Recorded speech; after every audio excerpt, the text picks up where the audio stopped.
to Women's Wrestling Talk, the #1 women's wrestling show on the planet. My name is TK Trinidad.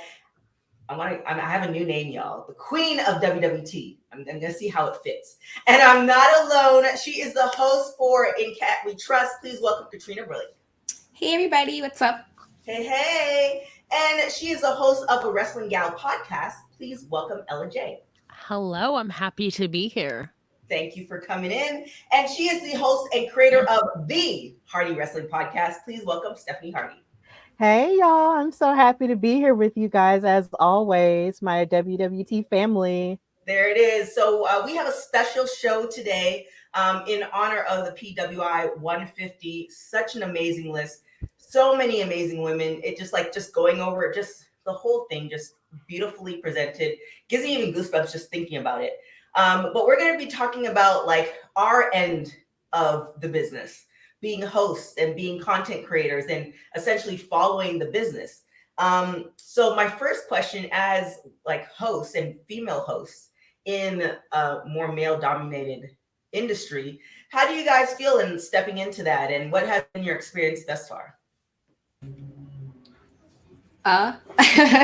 So for me, it's more recent for me. I actually just started doing wrestling type of content and media in 2020, like during quarantine. Normally I was like writing like for people and writing like I would ghostwrite for people and like stuff like that. And then my normal fiction writing suffered because I was like stuck at home and I couldn't see people and I got like really sad and stuff. And so I'm like, well, what else do I like? I like watching wrestling. And that's when I started watching a lot of Japanese wrestling. All this was like during quarantine. I was like, you know what? Let me just do this on my own. And while I did have a bit of a, I guess I want to say early 2020 with another woman who did wrestling content asked me to join the show like one time because she's like, you actually know your stuff. And I'm like, well, yeah, I've watched wrestling for a long time, so I know stuff. But so I always thank them for like in regards to me going solo a bit. But it's an odd thing because I see like a lot of the other women media are usually a lot more supportive or more gracious, and if you need something or whatever, and like sometimes you get like just even with male wrestling fans, sometimes you get that like we don't know what we're talking about. Like it's always like they seem surprised that you know what you know, or they seem surprised that you're speaking with some knowledge, or it's like, oh, our opinions and thoughts of how we see a match, how we see a wrestler is not taken seriously.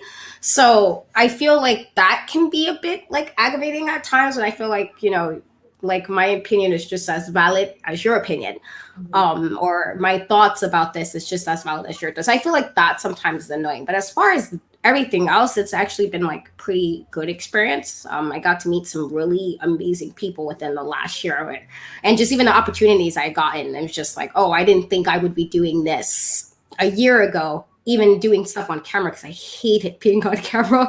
Like absolutely hated camera. Like I'll be behind scenes if you need me to do something behind scenes, but being on the camera always made me very nervous. And so the fact that, I'm doing several things on camera, like, oh my God, like this week alone, I was on somebody's camera like all week. And I'm like, okay, this is a whole different thing since from 2020. So it's been nice. I just wish that we're sometimes taken more seriously. Like we know our stuff too. Mm-hmm. For me, I started mid 2019, and when I started, there wasn't a lot of other female podcasters or coverage. I feel like obviously like After Buzz TV was a huge thing, and like I remember those Wrestling Girls and Dead Ass Girls when looking for like female podcasters and interviews and like coverage. So there wasn't a lot of people from what I could tell when I started, like just over like almost 2.5 years ago now. But it's definitely come a long way, and like Kat said, I think a lot of people started during the pandemic, which is amazing to see. I feel like that's one of the benefits of people being at home and getting a renewed interest in something or trying out something new. I feel like definitely it sprung a lot of females and women in wrestling to try out something and be a part of this wrestling media coverage and team, especially in a thing like wrestling that has been male dominated for centuries upon centuries. And so I think it's cool to be a part of something. And I feel like every year we're making growth. Like even the fact that the four of us today are here today is something that I don't think would have happened a couple years ago even. And so I think each year we're definitely making steps in progress. Obviously there's more to be done, but I think we're headed in a good upward trajectory to where that women in professional sports, not only wrestling, but I think it's becoming more valued and more accepted, and that our voices are actually being heard. Nice. Yeah, Steph?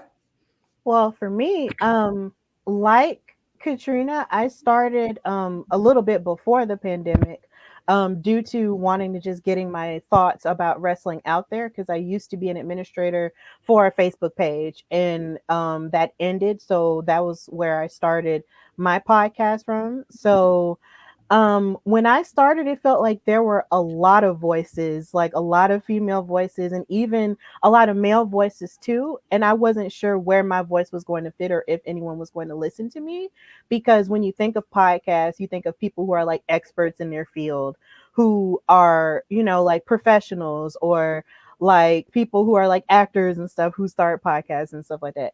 So I didn't think I had a place at all because I thought the people in my life just listened to me talk just because they love me or something like that. So it's just like I didn't think I had, you know, what it took to really, you know, make a podcast until I started, you know, just putting stuff together. And once I started to put it together to where it made sense, and talking it out and writing it out, that's when the Hardy Wrestling Podcast Show was born. And I have, in my case, most of the interviews and stuff that I have done were with men, but also with women too. But at the same time, everyone had been supportive of me, I guess, because I was so new, and no one really, you know, looked down on me or said that I was, oh, I'm surprised that you know that, because it's just like, I guess I always came with the notion of, I know all this about wrestling, and I guess you're going to listen to me. And if you feel that I may or may not know about a certain subject, then you're going to learn that you're wrong today. So it's just that I love that, Steph. He just just drops like he quotes me, and then sometimes he just drops these one Got liners that like here. but it's real though. Like if you feel like I don't know anything because I'm a woman, you're going to understand that I actually do know a lot. Because I was always raised with the notion of watching sports regardless of what gender you were. That's something we do in my family. All the women in my family watch what we want to. We talk about it. It's whatever. And sports was never that kind of thing where anybody said you couldn't talk about it.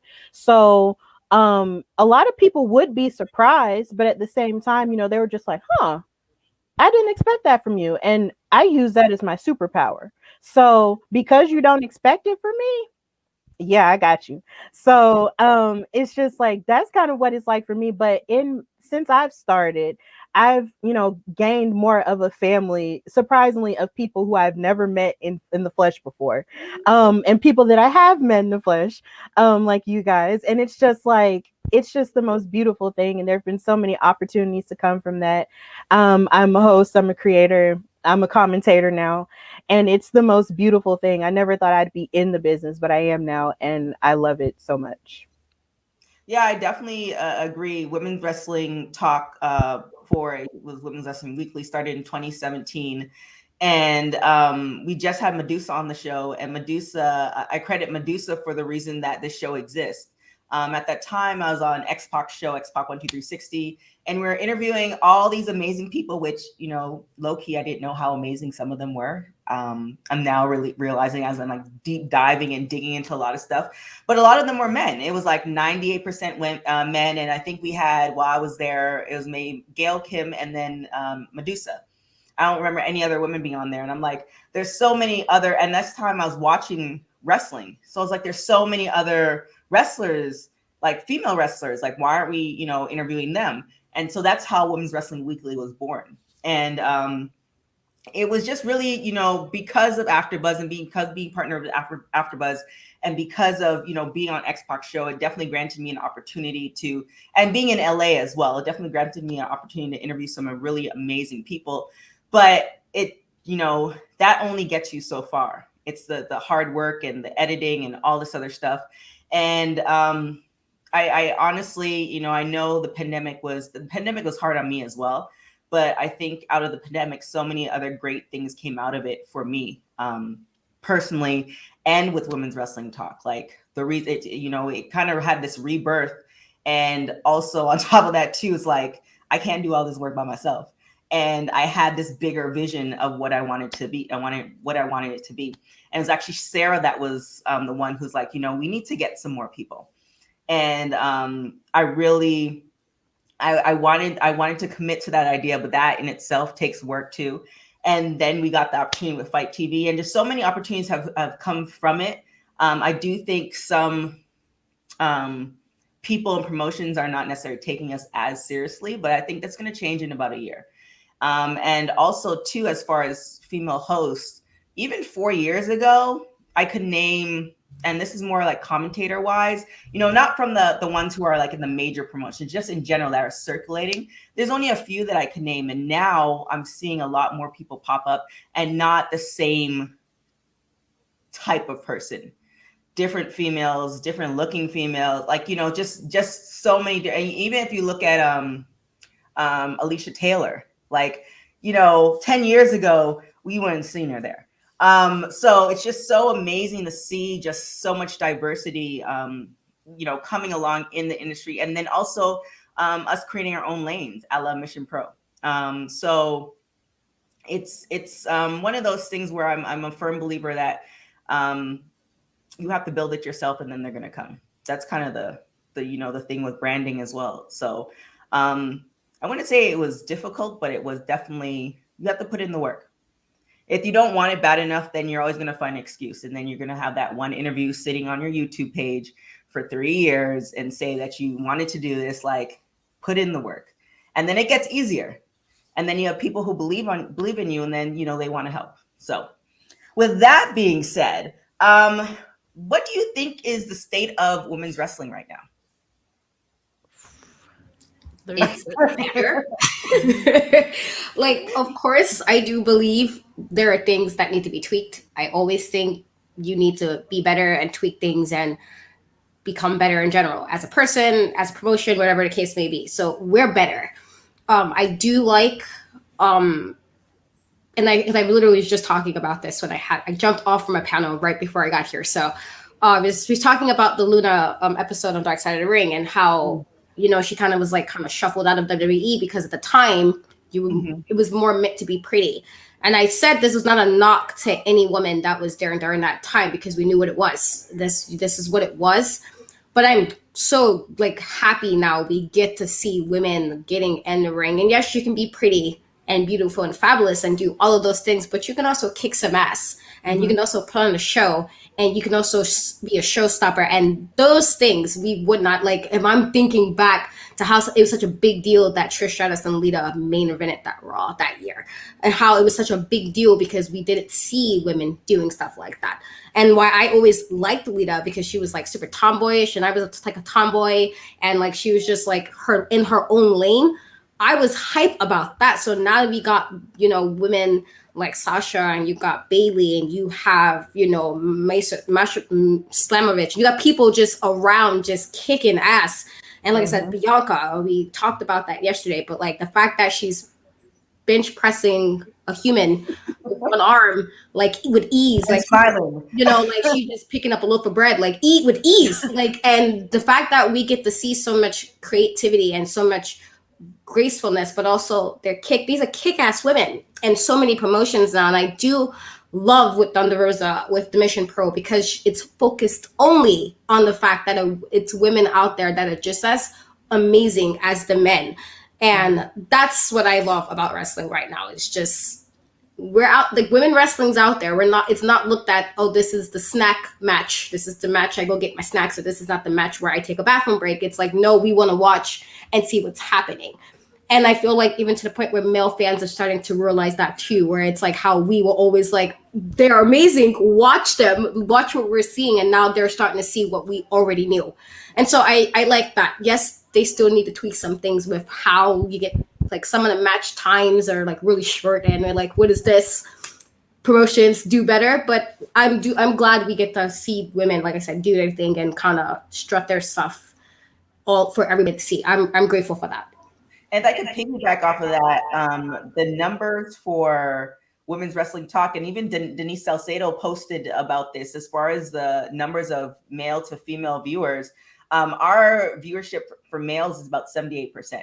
So we do have so shout out to the guys who are like watching us and, supporting us and supporting women's wrestling. So we do have, I think the wrestling universe is understanding. Now we need to get more of the promotions, not necessarily all the promotions, because some of the promotions have been doing it for a while, but more of the promotions. So just wanted to piggyback off of that. Definitely, like Kat said, there is definitely some work to be done, especially, and this is maybe just me, especially though in the big two right now with AEW and WWE.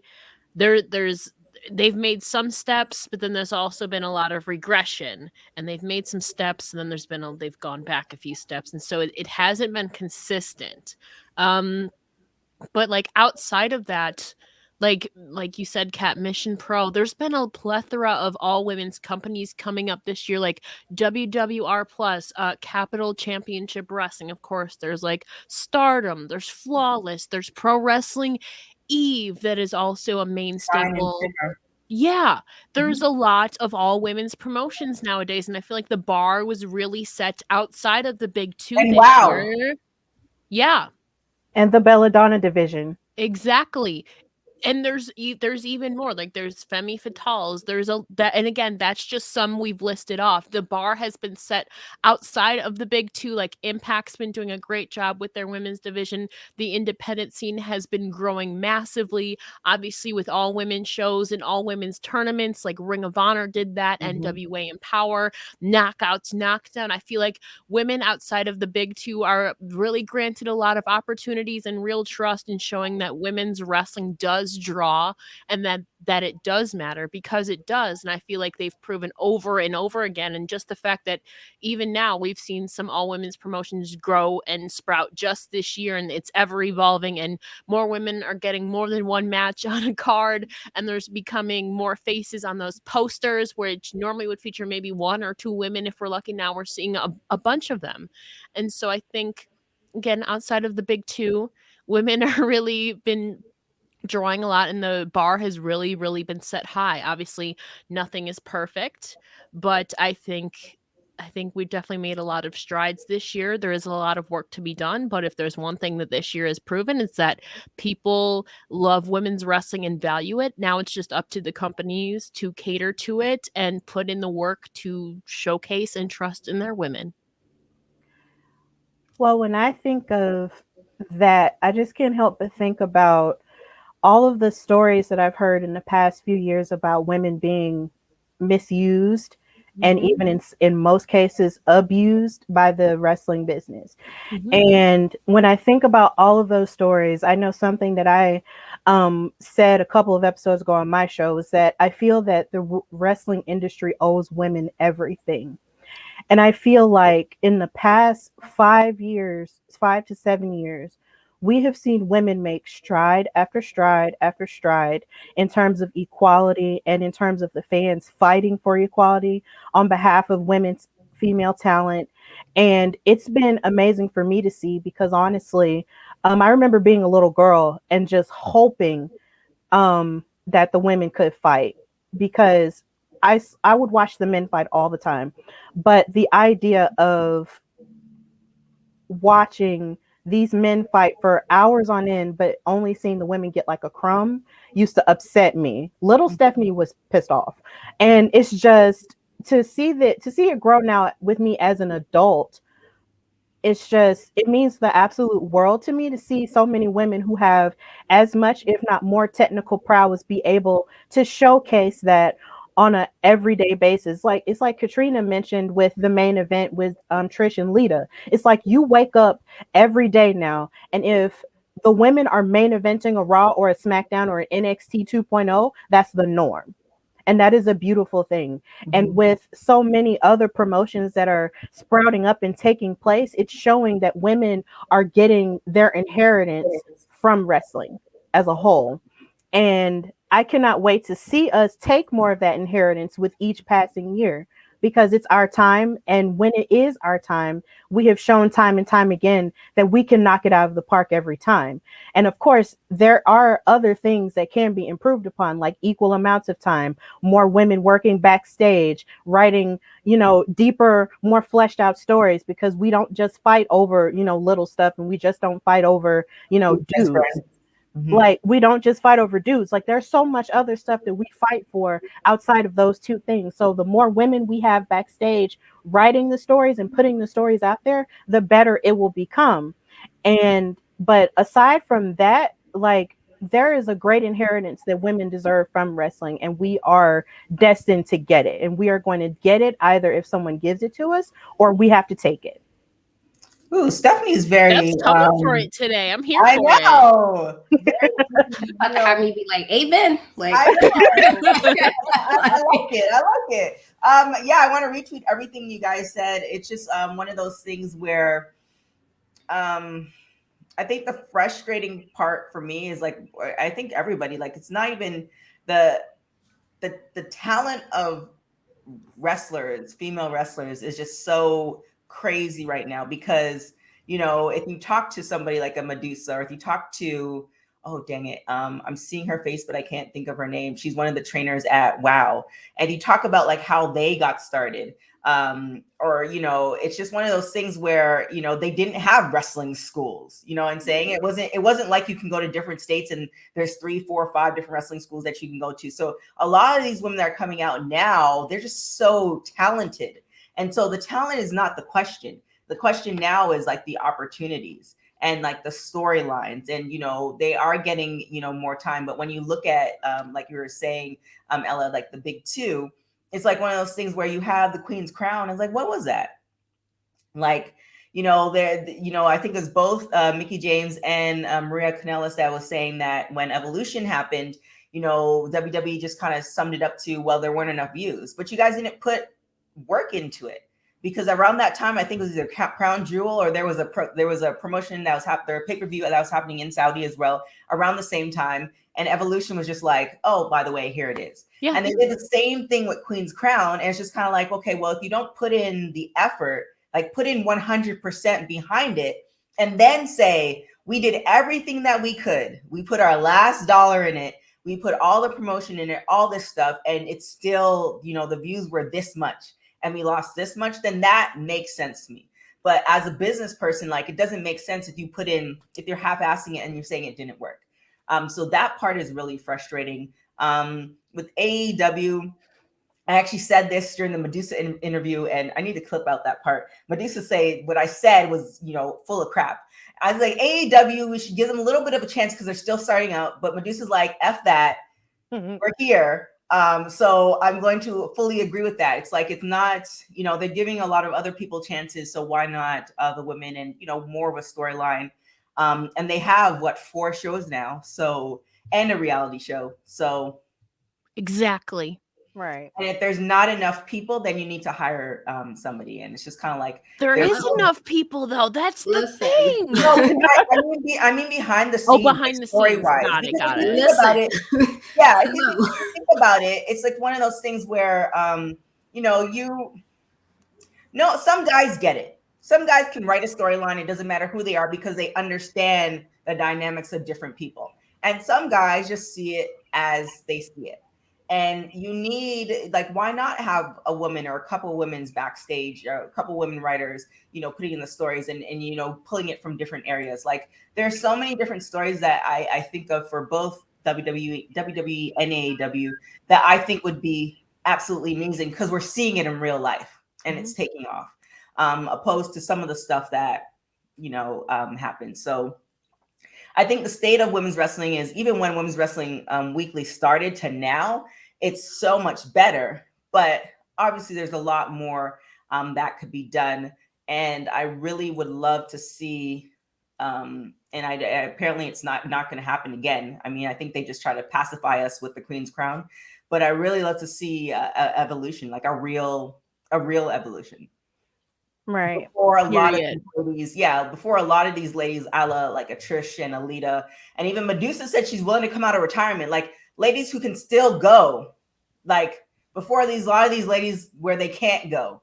You know what I'm saying? Like I would love to see some of that. So that to me, I mean, I think it's definitely improving, and I think we're all kicking the door open, but there's still a lot of more work to be done. And I think stuff like a Mission Pro and WoW and stuff like that, it's like once they start making more money and more headway, and they're taking some of the viewership, the fact that WoW's on CBS and stuff like that, I think if WWE doesn't get their act together by then, that's when they will, because they're usually following.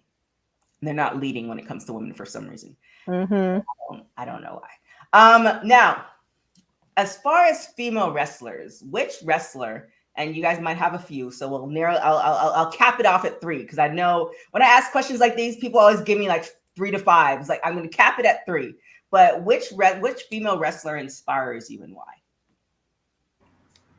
Oh man, you said 3. The question is right there. So does it have to be current, right? It doesn't have to be. Okay, so I'm gonna first, and I mentioned her already, Lita. And my reasoning for that was, again, she was very tomboyish, and I liked my pink, and I liked my stuffed animals and stuff, but I also hated wearing dresses. I hated dresses. I hated skirts. I didn't want to be cute. I wanted to be like in some sweatpants, some jeans, or whatever. This is how I was growing up. So to see somebody who was able to like moonsault with a thong, I mean, not me, but the fact that she was doing that in a thong and everything and still being cute at it. And then she was like high flying. And to me, being like such obsessed with the Hardy Boys, because like they were the reasons I like got obsessive with it. She was right there with them, just flipping off stuff. And I'm like, how cool is this? Like the fact that she's able to do this with ease. And while, women are more athletic now, so it doesn't look that as amazing as it did when I was growing up. But I'm like, listen, she was doing a lot of stuff that women wasn't doing. And she was hanging in there, like some of the spots she even had in the TLC matches. It's like, who else would pull this off the way she would pull this off? So she was always like probably one of my favorite women wrestlers of all time. It was very, like I met her, I like cried and everything. I was like, oh my God, like, and had to reel that in, because I'm like, you have no idea how much I used to like look up to you as a fan. Like I couldn't wrestle, but if I could, I would have loved you to train me or something. I feel like right now, because again, Bianca is amazing. Her whole, and I gained so much even more respect for her when she had the documentary out, and just to hear all of that, and like again, she's always so like, even with a setback, she's so kind, and she's like, I'm just work a little harder, and it's always just done with just such class and such professionalism, and still she's herself. And I'm a firm believer in not Black women toning stuff down. Like I said yesterday, I hate that society wants Black women to tone down. Like we are so many different things.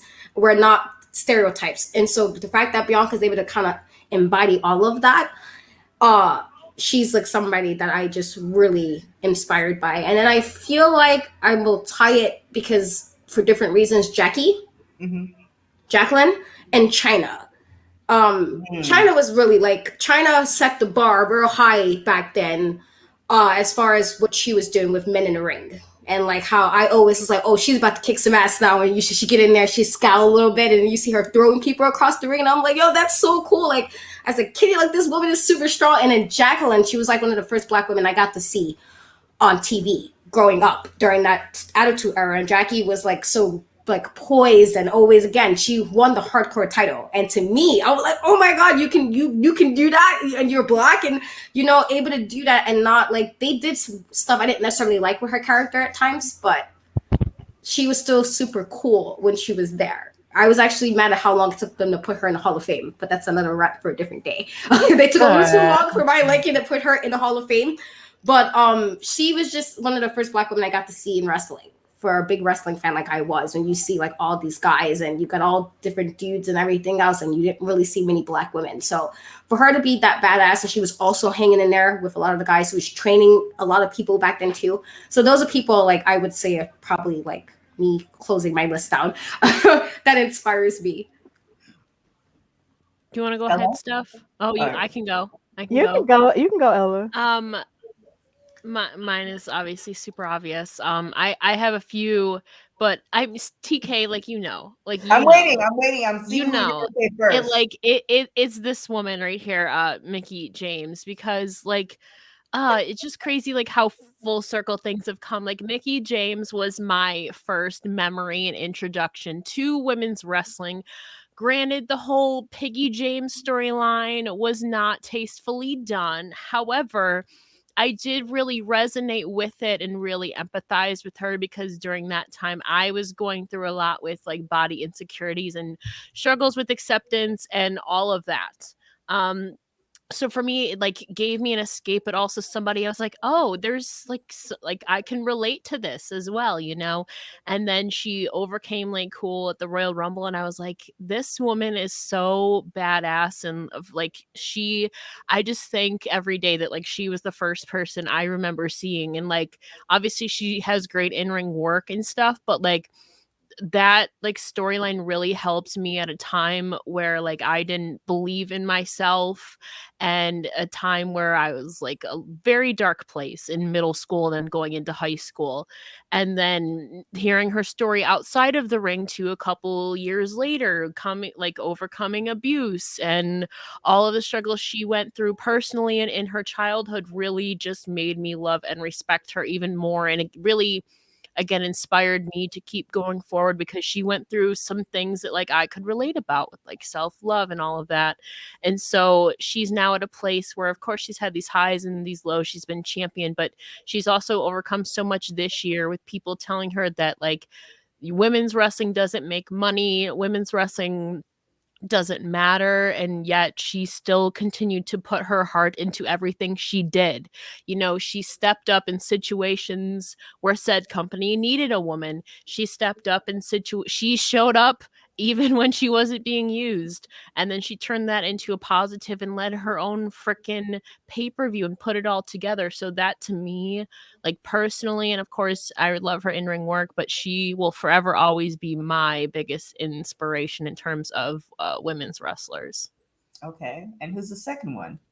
I have a few. Like Paige is also another one, and of course, I know where you're heading. I know where you're headed to too. But like Paige is also another one for me growing up because she was much like Kat said about Lita. Paige was different than everybody else, and as somebody who is like been called Casper the Ghost, Paige was the pale girl that I could relate to, and so like she was just like, oh my gosh, I've never seen somebody like this, and so for me, somebody who again has struggled with like self-confidence and image, seeing somebody like Paige on my screen and then hearing her story and fighting with my family really just inspired me a lot. And of course, I mean, TK is expecting me to say this, the virtuosa. I mean, you don't have to say it. I'm just no, TK, like Deonna Purrazzo too, of course, because like she's overcome so much in the last year and a half, and even like perhaps one of my favorite interviews with talking with her, obviously after she was released last year, like she's really set on advocating for herself, and she has this sense of self-worth that I'm still working towards, but she has that confidence about herself, but she also extends it to other people and will advocate for other people in like the independent scene, and she's gotten them opportunity just by like putting in a good word when she didn't have to. So she's definitely spread the love, even if she doesn't want to admit it. She definitely has been, I think, really kind to me and really has had a great story of fallen and triumph over this last year and a half. So okay. I mean, just notice that you started off with Mickey. That's all I'm saying. I mean, this may or may not be kicked out and put somewhere. We'll see. We'll see. Well,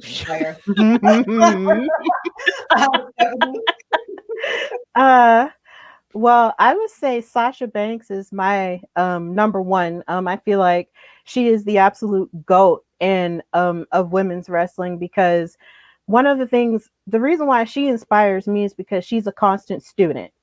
And I feel like you evolve in life from the lessons that you learn, and you can't just automatically assume that just because you've made it to a certain point that you know everything. And she is always, in the moments where she's gone, even though a lot of people make fun of her for it, she's always learning more about the craft of wrestling. And that's something that I appreciate about her, because she wants to be the very best at what she does. And she's always seeking to learn different forms of fighting, different combat specials and all that stuff, just so she can be the very best at her field. Like even Triple H said it. He called her a ring general, you know, in her match versus Bianca Belair at WrestleMania this year. Like she is just the absolute best. And just hearing her story and how she overcame so much adversity in her own life, from being from being abandoned by one parent and then having to take care of her sibling, and all of the above. It's just, in order to pursue her dream relentlessly, is something that I highly relate to. And it's just, I just really love her, and I just love watching her work, because I feel like she could have a great match with anybody. And my second is definitely Bianca Belair. I cried when she won. And what she represents, huh? I think we have a video of that. Yeah, I'm sure you do. But it's just like, she resonates with me now because she didn't dream about being a wrestler. This wasn't her dream growing up. A lot of people, you know, who start off in wrestling say that this is something that they knew they wanted to do from the jump.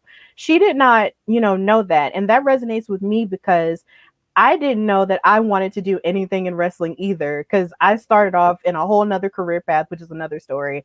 But it's just like, me being a part of this, you know, has given me a newfound sense of purpose.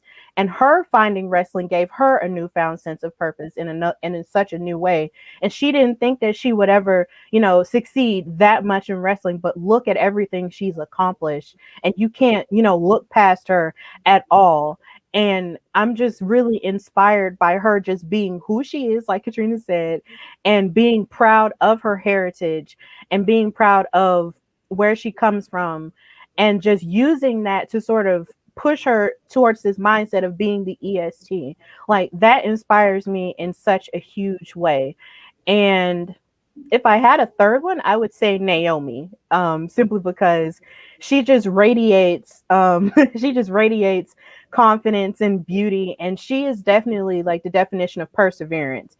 Because when so many people thought that she wouldn't, you know, be worth anything, especially during the Divas era, where they weren't really looking at her in a serious manner, when they finally switched everything up for the women's division, she capitalized off of that, created a new persona for herself, and became a champion. Like, she is resilient, and she is she is perseverance personified. And I just love her so much. So those are my three. Okay, I like it. Being a homegrown Canadian, Trish to me was and is everything. Meaning that, like, growing up in the West Indian communities, like, I think they did this post on IG. Being from like a West Indian family, it's like you aspire to be either working for the government, or you're a doctor, or you're a nurse. Or you're a lawyer. It's very traditional stuff. And I was always into sports when I was a kid. And and Canada's not that bad, y'all, so don't take it that way. But it's just kind of seeing Trish being from Canada, and the fact that they promote it so much gave me like pause to like, oh, I can do whatever my mind. And to me, you know, and no offense to America, to me at the time, America was like the best thing since sliced bread, and I wanted to get there by any means necessary. So she was kind of my inspiration that, like, okay, she can leave and be successful, then I can leave too. So she was like one of the catalysts of me, you know, really trying to figure it out. And eventually I got a track scholarship and, you know, got out of Canada. Canada's not that bad, folks. It's just, you know, that's what I want to do. And then fast forward, for you guys who've been following me, you know, since AfterBuzz days, like, Naomi will always be like my number one for so many reasons. When I got back into wrestling, like, she was the face that I saw that resembles mine. And she did so many amazing things. And then what topped the cake is when she came in and did an interview, not one, but two interviews. She did one with this fitness show that I was on, and then she did one for Total Divas. And she was just so amazing. And then fast forward, I think like 6 months later, she came back to Ontario. And then she, like, I don't know if I can say this, so I hope I don't get her in trouble, but she like brought me backstage. She was just so nice and humble. And to me, the people that I gravitate the most to, especially in the interview type style, being a host, is the ones who just like, they're just everyday people and they act as if they're just everyday people. And that to me makes me go even harder for them. And then my third one is Jazz.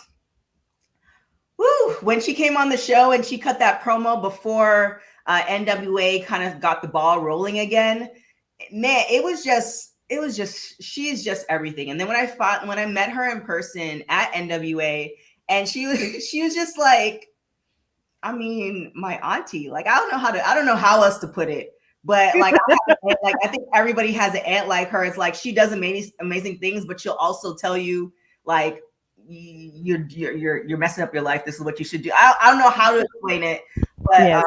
I'm always also Team Jazz. So those are kind of my top three. Now, with that being said, with us all being in the entertainment hosting sphere, who would you like to interview? Like, who's like your ultimate interview female wrestler that you're like, if I get this, I can put down my mic. I am done for the rest of my life. My goals have been achieved. Oh man, there's so many. Because like, if I could talk to Bianca, I feel like I would probably cry though, because I cry about everything. So I'll probably be like, You and Stephanie. like, give me a minute, Bianca. Let me just reel this in. So I feel like I would cry talking to her. And I actually did get to meet Jazz, and I didn't get to, because I was doing backstage interviewing, and I was like super nervous. And so with her, I did fangirl when I first saw her car roll up, and I had to reel that in because I'm like, here I am acting crazy, like I'm not on a job right now. So I'm like, we've all been there. She Kat. came out the car, and I'm like a crazy, like, oh my gosh, she just opened the door like a crazy person. So I had to reel that in. But when we were in the locker room, and I was just saying to somebody I was nervous, and I was like, this is the first time I'm like doing an interview that's not podcasting interview. You know, it's a little different to talk to somebody over a computer than to kind of put the mic in their face and like hope you do the right expressions or something, and that I don't look like I'm 12 or something. So in my head, I was like super nervous. So she heard that, and she gave me like some really good advice. And so you said the auntie thing. I was like, oh yeah, that's because she was like, you know, it's okay, but also like you stand firm. And I'm like, you know what, you right, Jazz. And so I would love to, that is a goal of mine, to interview her, because she was just very, very kind, and you know, just helping. Like, I was listening to what she was doing in the locker room, and that would just be amazing. And probably Lita, because again, she was the, like, Shawn Michaels introduced me to wrestling. He was the person I'm like, oh, this guy is cute and he's cool and he does all these crazy. But then like the Hardys and Lita was when I became obsessive, where it was like, okay, well, now you can't change the channel if I'm watching wrestling, and I need to have like everything they're ever on. So if it's like a newspaper clipping, you give it to me. And I was like really obsessive. And so because of that, and her getting me into like again, something similar to the way I was like growing up, I would love to just talk to her and just like ask questions, and just like, I don't even know when I just like have a conversation. Like, I don't even want it to be like asking weird questions. I feel like, no, I just want to learn. I want to learn from you and hear your life experience. So those are like people that I would have to probably get myself together beforehand and let all the tears out so I can be professional. But I would absolutely love to interview them. Now, how many TK are we allowed to say? Let's cap it at 3. Let's Okay, cap it at I have 3, so that's because perfect. think about it, like your pinnacle, like the person, like, all right, if I interview this person and like I can now walk away. Not to say you will, but it's just like, yeah. I have 3 then. Much like Kat, Lita is also at like the very top of my list. Like, Lita, much like Kat said, was different than everybody else. Lita is also like on my Mount Rushmore of women, and Lita has also done a lot with like Tag Me In United and with kayfabe, and so like she's done a lot like outside of wrestling too that I like really resonate with. So I would just love to have like a conversation about that. Mercedes Martinez is also somebody I have been dying to speak with, because she's also on my women's Mount Rushmore. But many interviews too. No. Yeah, and so Yeah. And so like personally, like she really inspires me a lot because I mean she's a 20-year veteran and she's had so many experiences and of course she's great in the ring, but I like she just also has an immense story and stuff that I think I really resonate with like a lot of things. And so I would love to do a deep dive with her about that. And like I told her that, like not that she answered my message, but like she's really a huge inspiration. She's overcome so much, especially over the last year, you know, making her dream to the WWE and then to be let go, but still she's still this badass that is now back to kind of reclaim that triumph and really rise up again. So she's definitely one that if I interviewed, I could honestly hang it up after that. And then lastly is Jamie Hader of AEW, because really, like without her, like the first independent match I ever watched like fully was her versus Britt Baker. On a Pro Wrestling Eve stream. And then really if I had not seen that match, firstly, I don't know if I would have like been into independent wrestling as I would have now. And really that really opened the gates for me with finding like I really don't know if I'd even be here without that match without you guys, because that's really what propelled me to like the independent scene and having all these interviews from them. So really like Jamie Hader was really I guess half of the reason why I got into women's indie wrestling and really more into women's wrestling too with Pro Wrestling Eve. So she's definitely at the top of my list too. Stephanie? Well, I would say right now, probably Britt Baker. Definitely, I would love to talk to her because her story, like, there's just so much of her story that I don't know. So I figure if we did have an interview, there would be so much I would learn from her about her and everything else like that. I did meet her at Comic-Con a couple weekends ago. So if I got to talk to her, that would be really cool.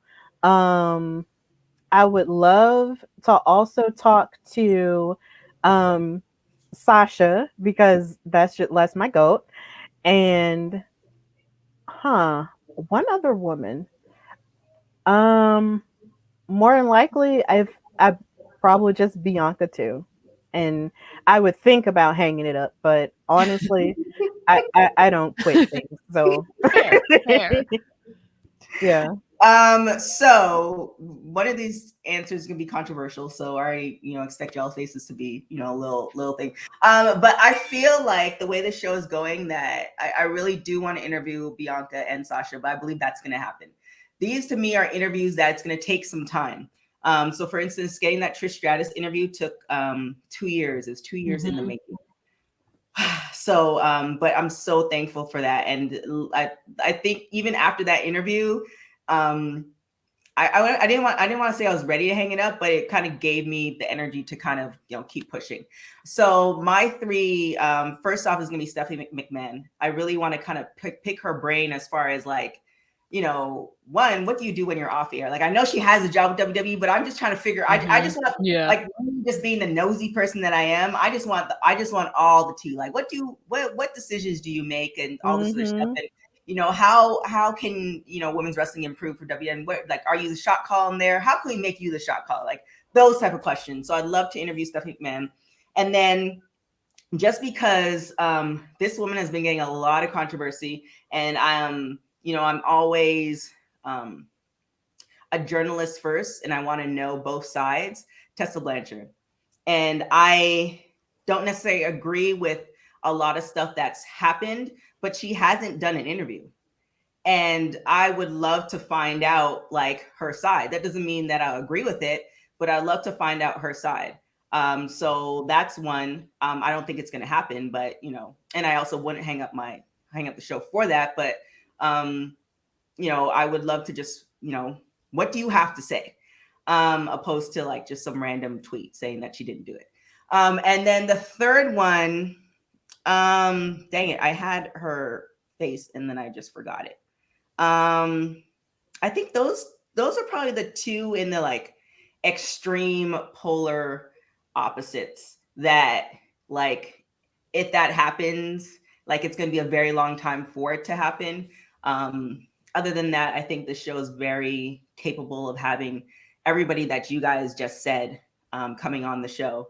and making it possible. But those two, I think, is one of those things where it's just like, we'll see. We'll see. We'll put it out in the universe. Now, with that being said, last question. So, like I said, the reason why we're here and we're doing this is because of the PWI Women's 150. I'm sure you guys read the whole list. Amazing women on there. Let's have some bold predictions. I would just say, give me who you think is going to be number one. But again, we'll put the 3 cap on it. Who's Stephanie's face? How dare you present me with such a question? Just who you think would be in that number 1 spot, and if you also have a 2 and 3, you can give that. But if you have that number 1 spot, who's your bold predictions for 2022? You said 1. That's so hard. You could do 3. Yeah, because you said like the number 1 spot. I don't know if I have my number 1 spot picked, because I feel like a lot can change. Like who I thought like would make some of the lists, I wasn't, they were different than what I thought they would be. So I do think Thunder Rosa would be top 3. I feel like with everything she's doing, and especially if she keeps up what she's doing, I definitely can see her being top 3, if not 1 or 2. I'm gonna say this because I'm a fan of her and I got to see her in person a couple of times, Trisha Dora. I see her being top 10.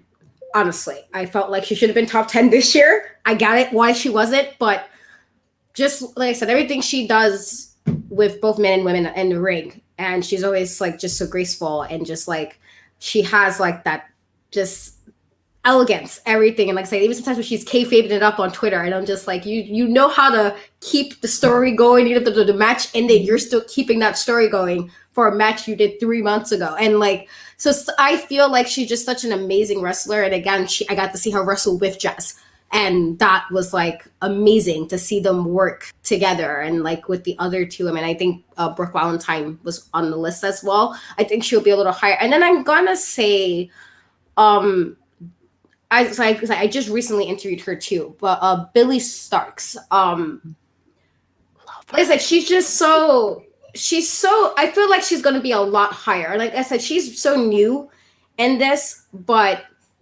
her willingness to like, she said the thing she said at the interview for me was she like, the one thing she always learned is you always be kind to people. And you'll get a lot further in life if you're kind than if you're not. And I'm like, that's literally the philosophy I tell people. Like, you can be, shitty, but being kind is just a lot easier to not digest, but for other people to digest if you're just kind and you do things with not bad intentions or maliciously. So that attitude she has of just being kind and always wanting to learn things and listening to the advice she gets, because she says she's always taking an advice from people or what she can do differently. And she's just so like, even the fact that she says she gets to like miss her friends and stuff, and she's a teenager, and that has to suck a bit, but she's still like, I like to learn and I want to wrestle and I just want to perform. And I feel like if she just keeps it up, she's going to be I want to say this might be a little bold of me to put her in top 20, but I can see it because of what I already seen of her, but how she's already, presenting herself as a wrestler. And I feel like if she keeps doing that, again, she also fights men and women. She wrestles both. So I feel like if she keeps it up, again, she's so young, and again, just a good spirit. I feel like I can definitely see her in like top 20 next year. I have to cut you off, sorry. Go ahead. My third wrestler to interview, Jacqueline. I've been working on her for 3 years. So that will happen, but it just clicked. I'm putting that in the universe. My bad. Go on, Ella. I have a couple bold top 10. It's hard to predict like 1, 2, and 3 because like injuries happen or leaves of absence. But I think, like, I agree with Kat. I think Trisha Dora just continues to grow and grow. So I think she will, if she continues on this upward trajectory, and now that she's signed, she might get even more eyes on her in Ring of Honor. I think Trisha Dora has like an official spot in top 10 next year if everything continues. But also, Mercedes Martinez now has the freedom and really full reign to go wherever the heck she wants. She isn't signed anywhere right now. She's been doing stuff with some Impact and Shimmer coming up and a lot of independent stuff. So I think now that Mercedes Martinez is now back in the game, top 10, I think she's on her way. And then maybe like a Masha Slamovich, who I really, really believe like was top 30, like well deserving. And I think she's also now signed with Impact, and also, of course, she'll probably continue to work with independent stuff. But I think she really has, now that she's returned to the States, like a lot more eyes are on her, and she's been really getting a lot of cool opportunities. But then two other bold predictions, I think top 30 that I don't people might not expect would be like a Sky Blue, who just made her debut on the list this year at number 74 in the top 50% of the list. She's been in AEW, NWA. She's been everywhere, and especially on the independent scene. She's been getting a lot of opportunities, and she has a really big fan base. I don't think people realize this. And Charlie Evans is now back in the States, and I think Charlie Evans is also going to be top 30 as well, now that she is kind of back in the States and really has full reign, especially with travel restrictions. She can go to the UK, back to Australia, the States. So I think Charlie Evans is now refueled and can rightfully so be top 30 next year. Okay, I like it. I like it. Stephanie? Well, I would say that I feel like Tootie Lynn, who is someone I met during our time in St. Louis for NWA weekend, will be higher, simply because she's just awesome. And I'm so happy that I had a chance to even talk to her there and on my own show too.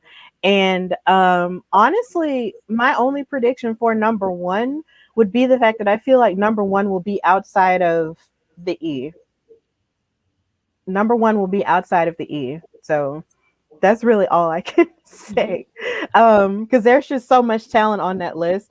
But I do believe that outside of the E, there will be a number one next year. Now, when you say the E, you mean WWE? Yes. Oh, are we calling them the E now? Yeah. Yeah, that's one of the nicknames I've heard for the WWE. The E. All right. I'm just clarifying for some people. I'm just double checking. Yeah. I have a rotating top three. So definitely agree with you, Kat. Thunder Rosa. Chelsea Green stays injury free. She's everywhere. If she stays injury free, I think she's going to be in the top three. And then, dang it, I just love. Oh, Deonna Purrazzo. I think one of those ladies will be the top three, barring that they're injury free. And I think they're all, there's the potential of all of them doing intergender matches, which I think is, a highlight. And they all have potentials of holding a belt somewhere. Like they're everywhere. They're moving to different promotions, and they're on certain promotions, but they're also on a lot of indie promotions. So I think if they stay injury free, they one of them will be the top position for sure. So those are all our bold predictions for the PWI 150 2022. So I guess we can revisit this next year and see, how accurate we are. Watch us all be wrong. I know. It's possible, but that's what makes it fun, y'all. Yeah. With that being said, I guess you can send us all of your predictions, all this other stuff. But first off, I want to shout out Bell to Bells for hitting us up and asking us to do this. It's actually really cool to just talk, because usually you're like prepping for interviews and we have all these questions and all this other stuff. It's just kind of cool to just talk wrestling. And I thought, again, which would have been like 30 minutes, it's an hour, and there's no, this is awesome. So shout out to Kristen for giving us that opportunity. And with that being said, where can everybody find you? So we'll start with Katrina.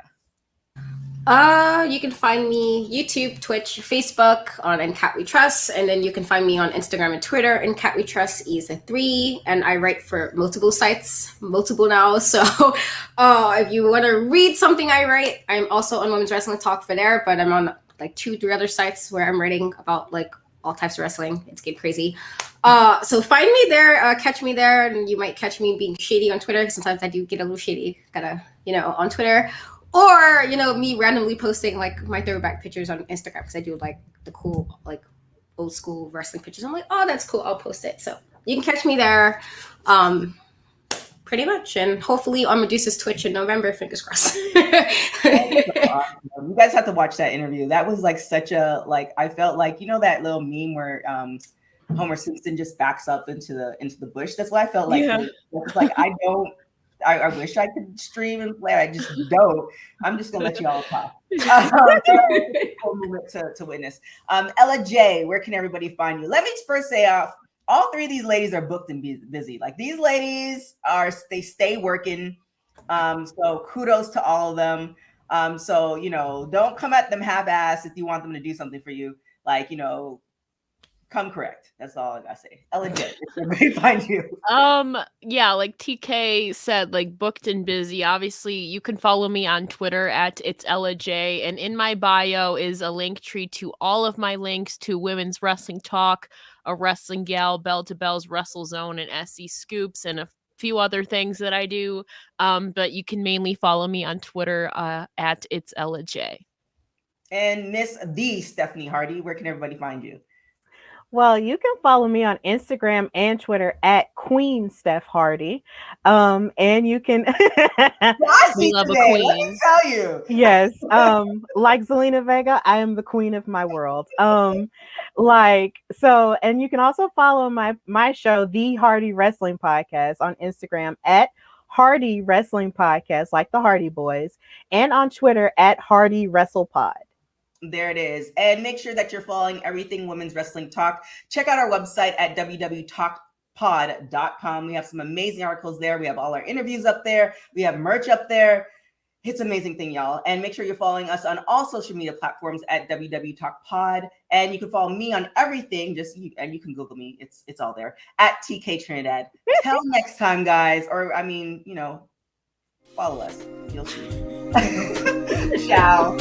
Bye.